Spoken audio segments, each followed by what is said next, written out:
Hello friends, welcome back to our YouTube channel. आज की video में हम डिस्कस करेंगे ITR 3 जो कि इनकम टैक्स डिपार्टमेंट ने नोटिफाई कर दिया है और उसमें कुछ की चेंजेस किए हैं फॉर द असेसमेंट ईयर 25-26। ये चेंजेस किए गए हैं नोटिफिकेशन नंबर 41/2025 से। तो चलिए वीडियो को चेंजेस को समझते हैं। CBDT ने नोटिफाई कर दिए हैं changes to ITR 3।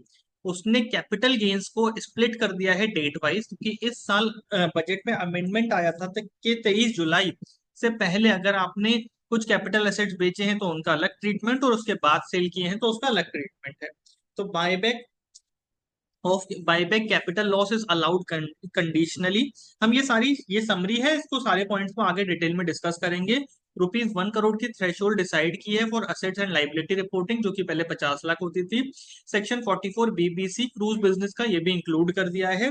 Detailed deductions की रिपोर्टिंग करी है। TDS सेक्शन कोड्स मैंडेटरी करे हैं।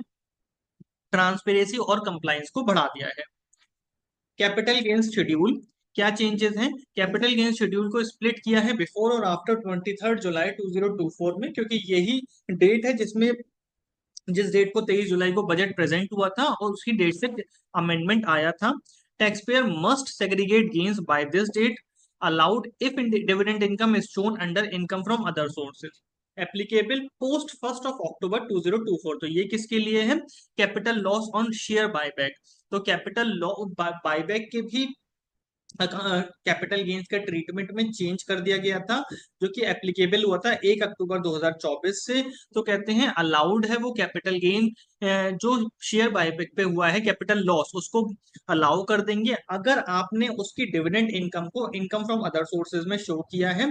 और ये रिलीफ दिया गया है for genuine capital losses only. Assets and liabilities reporting change करी है। साथ ही साथ सेक्शन 44 BBC की रिपोर्टिंग चेंज करी है। Threshold raise for reporting new limit है total income greater than 1 crore. Detailed disclosure for high income tax payers. Section 44 BBC में क्रूज शिप बिजनेस टैक्सेशन के बारे में बात करते हैं। ये प्रिजम्पटिव टैक्सेशन है क्रूज और शिप बिजनेस के लिए, रेलिवेंट है एप्लीकेबल बिजनेसेस के लिए। इसको भी इंक्लूड कर दिया गया है ITR 3 में।